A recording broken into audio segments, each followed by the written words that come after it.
It was as captivating as a woman at the zenith of her youth and beauty. In fact, he thought of it as being female. In size and shape, she was much like a robin's egg, but her powers of seduction lay in her iridescent pink, shimmering gray, and undulating aqua that moved over her surface like the waves of the ocean in which she was born. She was priceless, of course, and many had paid the highest price possible in their desire to own her. Yes, her history was a long and bloody one, and oh, how fickle she was, never staying long in one place, never long in the hands of one suitor, one lover, one besotted admirer. Both men and women found her equally irresistible, but her current lover, the singular Dr. Paladis, had tamed her wandering ways, he was certain. As he brought her to his lips, the Pearl Le Fong, infused with the flickering light of the oil lamp, he promised she would be his forever. Such a promise was made by Lady Elizabeth Warrington as well, but the good doctor had made a liar out of her by slitting her throat. After a sumptuous dinner party thrown by Lady Elizabeth, at which only the best people were in attendance, she took him to her study, her demeanor that of a new bride, giddy, giggling, furtive. She lowered her voice to just above a whisper, despite the fact that they were completely alone. "There is something I must show you," she said. "I have been years in its acquisition, and yesterday... She could not finish for the excitement that forced her breath to shallow, bird-like gasps. As if she were a burglar in her own house, she moved to her desk, a grand old dark wood affair with dozens of drawers and cubbyholes, and lit the lamp. She was not an unattractive woman. In her youth, she had been a famous beauty. All the artists of the day had vied to capture her likeness.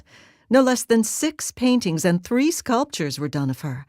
One, depicting her as Diana, caused such a scandal that the gallery at which it was shown was closed and padlocked, and the artist arrested.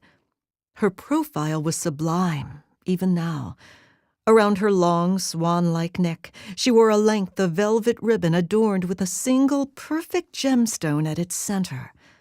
So alluring did this simple accessory look on her that soon many women with less elegant necks, both in length and width, adopted it. The combination of the brilliant yellow of the stone and the sparkling green of her eyes would leave men quite literally breathless. The ribbon had become her signature, and although her neck was measurably less than it once was, she continued to wear the gem-set ribbon.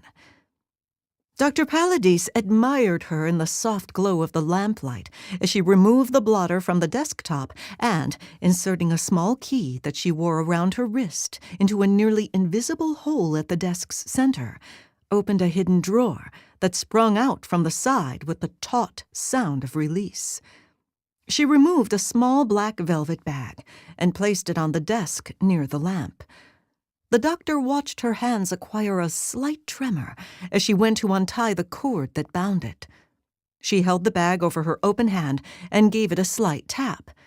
The doctor, always a man in the most complete and absolute control of himself, gasped audibly. A pearl, the largest he had ever seen, shimmered in the center of her damp palm.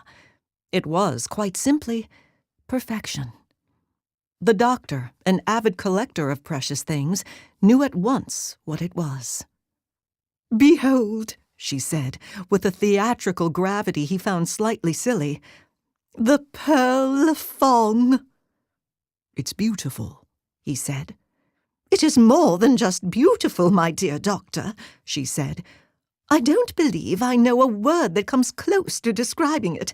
Words sometimes seem so ill-suited to capturing the essence of something.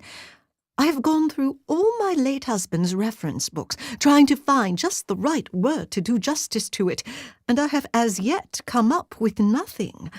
But yes, doctor, for lack of a better word, it is beautiful, isn't it?" "You said the Pearl Le Fong," he said, trying to keep his voice steady. "My dear lady, although I do not know it, I'm sure there is quite a story behind it."